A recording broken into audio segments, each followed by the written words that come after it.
নমস্কার, জ্ঞান নয়ন চ্যানেলে সকলকে স্বাগত।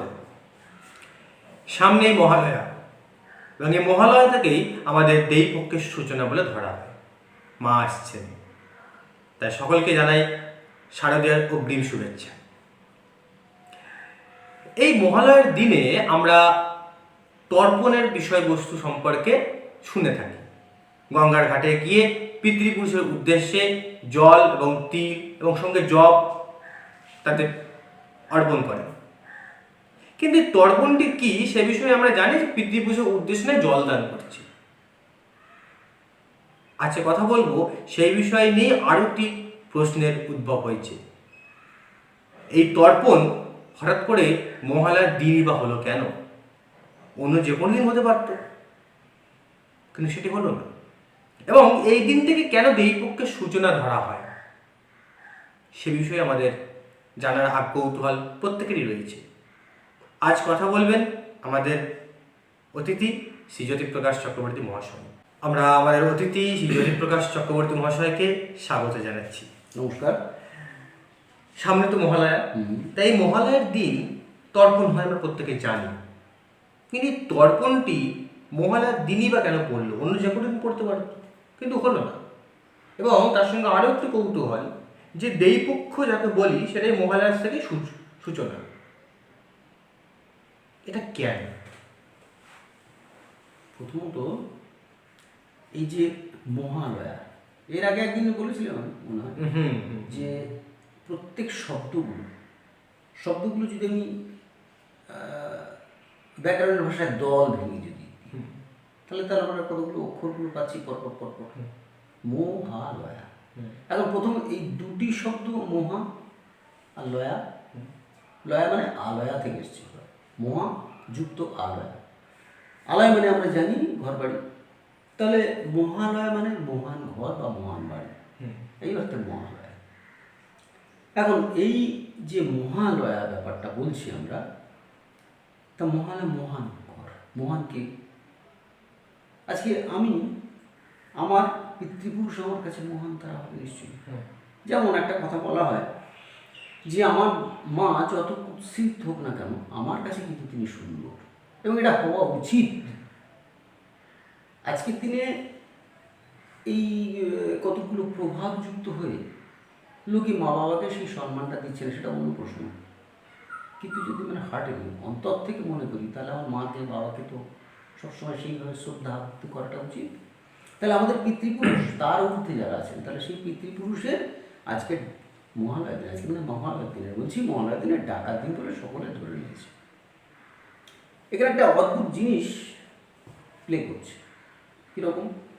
কিছুদিন আগে আমাদের ইতু পুজো গিয়েছে। তো ইতু পুজো কী পুজো করে বেশিরভাগ লোক জানে না। ইতু অর্থাৎ সবিতু শব্দ থেকে এসছে, অর্থাৎ সূর্য পুজো। সেই সূর্য পুজো রবিবারে করা উচিত। এই রবিবার 4টে রোববার পুজো করা উচিত। এখন দেখলো যে 4টে রোববার যদি করা যায়, যদিও আমাদের শাস্ত্রে বলা হচ্ছে যে রবিবারই হচ্ছে নিরামিষ খাওয়ার দিন, রবিবার হচ্ছে সাত্ত্বিকভাবে থাকার দিন। এখন এই রবিবারটা কোথায় এলো না? এটা কিন্তু আমাদের দেশ থেকে আসেনি, এসেছিল মিশরের দেশ থেকে। ভারতবর্ষ এমন একটা দেশ যে এখানে কিন্তু যার যা ভালো পেয়েছে সবটাই কিন্তু আমরা নিয়েছি, এবং সনাতন ধর্মের বৈশিষ্ট্য তাই যদি কিছু ভালো পাই সেটা নেব, আর খারাপ পাই বর্জন করব। তাহলে মিশরীয়রা সূর্য উপাসনা করতো, সেই জন্য মিশরের পিরামিড। আজকে প্রসঙ্গ ওটা নয়, যাই হোক। তো এবারে ওই রবিবার 4টে দিন অন্তত করার কথা, 4টে রোববার। প্রথম রোববার হলো না, মাঝে বসে খেতে হবে, করা হলো না। দ্বিতীয় রোববার ওরকম করে কোনো কারণে হলো না, তৃতীয় রোববার মনে নেই, হলো না। চতুর্থটা তার বাদ দেওয়া যাবে না, তাহলে এবছর আর করা গেল না, করা যাবে না, তাহলে নেই, লাস্ট রোববার অন্তত ইতু পুজো কর বলে আমরা ওই একটা দিনে, সংক্রান্তির দিনে অথবা রোববার থেকে লাস্ট রোববারটা, অথবা সংক্রান্তির দিনে ইতু পুজো করে একদিন সব বিসর্জন করে দিচ্ছি। ঠিক উপনয়নের ক্ষেত্রে যেমন হয়েছে, তাতে আমরা কি করছি, একটা বাচ্চারা 1 বৎসরের ঠিক নয়, অনেক বৎসর ধরে কাজ, 6 বৎসর গিয়ে গুরুগৃহে গেল, সেখান থেকে আরম্ভ করে যতদিন তার নাম শেখা সম্পূর্ণ হচ্ছে, যতদিন না সেই কার্যক্ষম হচ্ছে, সংসার জীবনে আসার মতো বা পেশার মতো ততদিন পর্যন্ত উপনয়নের প্রক্রিয়া। সেটা আমরা সিনেমায় যেমন দেখা হয়, একটা লোকের জীবনীকে 2 ঘন্টার মধ্যে দেখানো হয়, সেরকম একটা দিনে উপনয়ন করে আমরা শুনে দিচ্ছি, তাই না? ঠিক সেরকম মহালয়া কিন্তু পিতৃপক্ষ আরম্ভ হয়েছে কবে থেকে? এই কৃষ্ণপক্ষটা পুরো। কৃষ্ণপক্ষটা কখন হচ্ছে? আমরা জানি উত্তরায়ণ দক্ষিণায়ন দুটো আছে। দক্ষিণায়নে সূর্যদেব গেলেন, সে তারপরে এই মাসের প্রথম দিন যেটা হচ্ছে মানে পূর্ণিমা চলে গেল, অমাবস্যার দিন থেকে পিতৃপক্ষ আরম্ভ হয়ে গেল।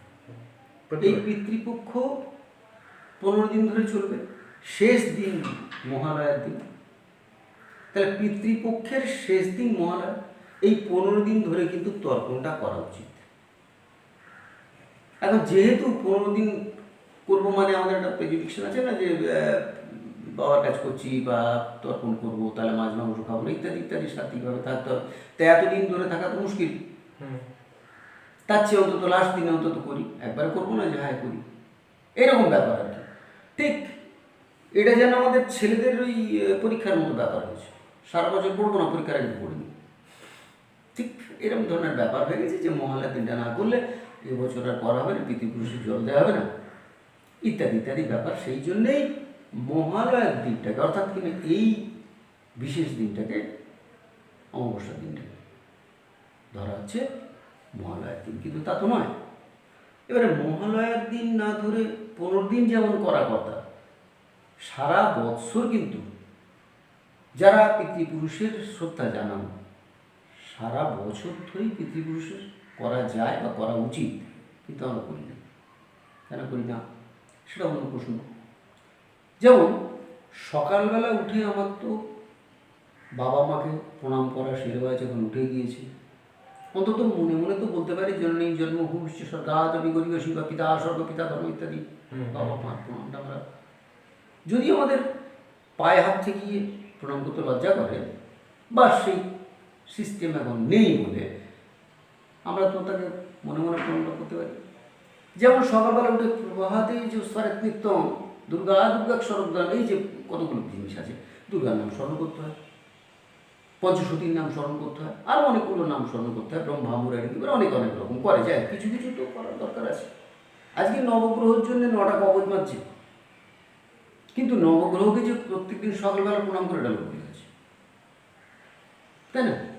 তো 9টা গ্রহের উদ্দেশ্য করে প্রণাম আমরা জানাতেই পারি। সেরকম এই তর্পণের মধ্যে অনেকগুলো তো বিষয় থাকে, এবং চারদিক ঘুরে ঘুরে তর্পণ করতে হয়। কিন্তু নদীর ঘাটে গিয়ে বা যেখানে যারা তর্পণ করে দেখলে দেখা যাবে যে প্রথমত তো কুরুক্ষেত্র, গঙ্গা ইত্যাদি দক্ষিণ দিকে ফিরে একটা মন্ত্র আছে, করা হচ্ছে, তীর্থদের আবাহন করা হচ্ছে। তারপরে পূর্ব দিকে মূলত আমাদের যে 3টি দেবতা ব্রহ্মা বিষ্ণু মহেশ্বর, তাদের উদ্দেশ্যে জল দেওয়া হচ্ছে, এবং সঙ্গে সঙ্গে প্রজাপতিকে জল দেওয়া হচ্ছে, এটা পূর্ব দিকে গেল। এবারে তারপরে আস্তে আস্তে আছে আমাদের ঋষিদেরও জল দেওয়া হচ্ছে, আমাদের দিব্য পিতৃপুরুষ যারা আছেন ভবিষ্যৎ ইত্যাদি ইত্যাদি ইত্যাদি যে সমস্ত আছে তাদেরও জল দেওয়া হচ্ছে। এবার তাদের জল দেওয়ার পরে যে জল দেওয়া হচ্ছে সেটা হচ্ছে আমার মা বাবা ইত্যাদি ইত্যাদি যারা গত হয়েছেন তাদের জল দেওয়া হচ্ছে। তারপরে কিন্তু আর ওখানে শেষ নয়, ওখানের পরে বিশ্বকে তর্পণ করা হচ্ছে, বিশ্বকে তর্পণ করে 3 বার দেওয়া হচ্ছে। ইতিমধ্যে যমকেও একটা 3 অঞ্জলি দেওয়া হচ্ছে। এছাড়া যারা আমাদের ধর্ম থেকে অন্য ধর্ম চলে গেছেন তাদের উদ্দেশ্যে দেওয়া হচ্ছে। শেষের দিকে এসে, আমি ডিটেলস তো যাওয়ার পরিসর নেই, শেষের দিকে এসে রামের তর্পণ, সেই রাম তর্পণে কি হচ্ছে, আব্রহ্ম ভুবনার লোকা বলে আরম্ভ করা হচ্ছে, বড় মন্ত্র। এখন এই তর্পণটা যখন দশরথের উদ্দেশ্যে রামচন্দ্র করছিলেন, সেই সময় লক্ষণ তিনি কি করলেন, লক্ষণ বললেন অত বড় মন্ত্র আমার তো বলা যাবে না, কিছু শর্ট করা যায় না, সংক্ষেপ কি করা যায়।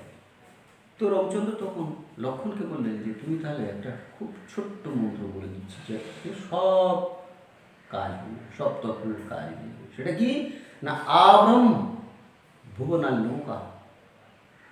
আমি যে বলেছি ওটা না, আব্রহ্ম স্তম্ভ পর্যন্তম জগৎ ত্রিপদাম।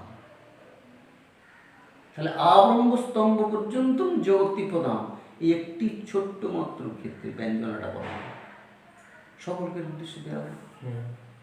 তো এটাই হচ্ছে আমাদের সনাতন ধর্ম, বাদ দিচ্ছে না কাউকে।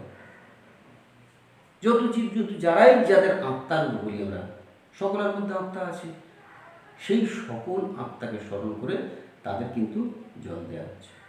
এখানেও শেষ না, এটা যেমন হলো, এছাড়াও দেওয়া হচ্ছে কাকে, যে আমাদের যে যারা আছে আমাদের কুলে যারা অন্যভাবে মরেছে, অগ্নিদগ্ধ হয়ে মধ্যে মধ্যে, তাদের উদ্দেশ্য কিন্তু জল দেওয়া হচ্ছে। এবং বলা হচ্ছে আরও একটা কথা তর্পণের সঙ্গে বলা হচ্ছে যে যারা আমার কাছে অন্যান্য গোত্রের অন্যান্য বন্ধু অবান্ধব যারা যারাই আছে, যারা যারা এই জল চাইতে আসছে, তারাও আমার এই জলে তৃপ্তি লাভ করবে। তো এত উদার জিনিস আমাদের সনাতন ধর্মে, একটা বিরাট উদারতা, যেটা অন্য কোনো ধর্মে আছে বলে আমার জানি থাকতে পারে। তো এই জিনিসটা মহালয়ার দিনে করা হয়, এতগুলো কাজ করা হয়। তা সেই এতগুলো কাজ প্রত্যেক দিন করবে কেন মানুষ? এতক্ষণ সময় নষ্ট করবে কেন? এখন সময় প্রত্যেকের খুব দাম, সময়ের অভাব, সেই জন্য কি করছে, এই 15 দিনের জায়গায় একদিন শুধু মহালয়ার দিনটায় তর্পণ করে শেষ করছে। সুতরাং একদিন নয়। আর যদি কেউ মনে করে প্রত্যেক দিনই করবো, তাহলে ওই লক্ষণ তর্পণটি করতেই পারে। আব্রহ্ম স্তম্ভ পর্যন্তম জগৎ ত্রিপদাম।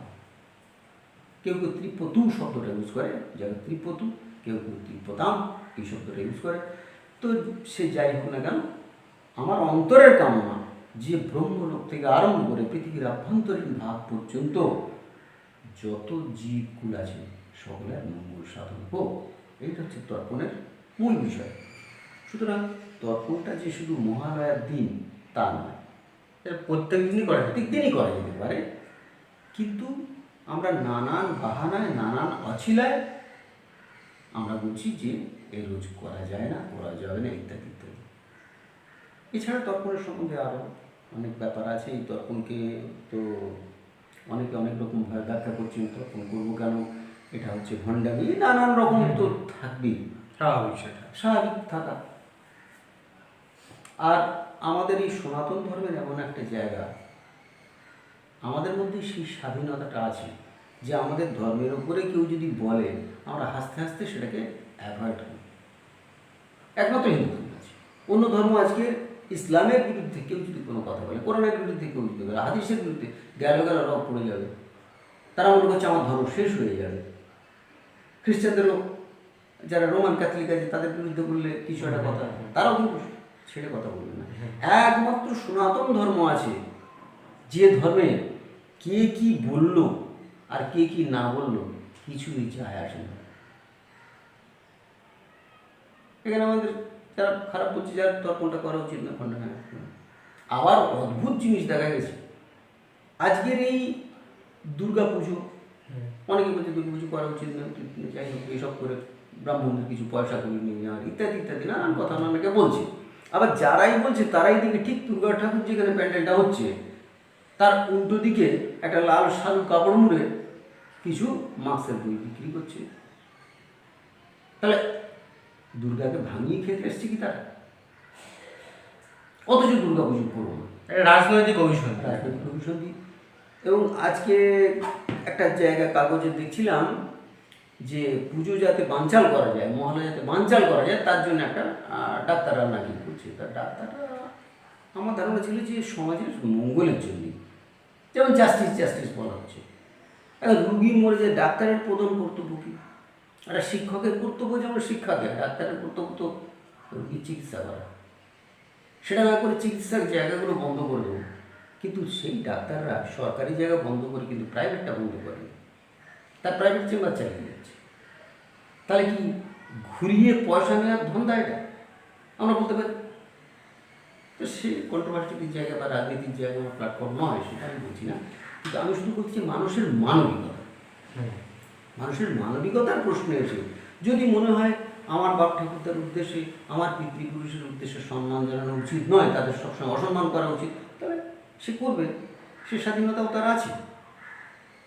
কিন্তু আমরা যারা এইভাবে বিশ্বাস করে এসেছি তারা মনে করি যে আমাদের গুরুজন, আমাদের পিতৃপুরুষ, তাদের সম্মানীয়, তাদের সম্মান জানানো উচিত।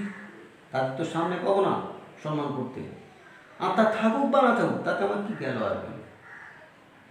কারণ আজকে দেখেছি যারা ঘোর কমিউনিস্ট, সব কিছুর বিরোধী, সাধ্যেরও বিরোধী, শ্রদ্ধা শব্দ থেকে সাধ্য, সে সাধ্যেরও বিরোধী, তারাও কিন্তু স্মরণ সভা করে। তো স্মরণ সভা করছে কেন? স্মরণ মানে কি সাধ্যের নামান্তর। তাহলে আপত্তি কোথায় আছে? আপত্তি প্রাচীন শাস্ত্রে যে সংস্কৃতটা আছে সেইটার জন্য কি আপত্তি? যে জন্য মাঝে সরকার আমাদের সংস্কৃত তুলে দেওয়ার জন্য উঠে পড়ে লেগেছিল। তাহলে এর জন্য ব্যাপারটা কি হচ্ছে? ব্যাপারটা কি সংস্কৃতই কি সবচেয়ে বাধা?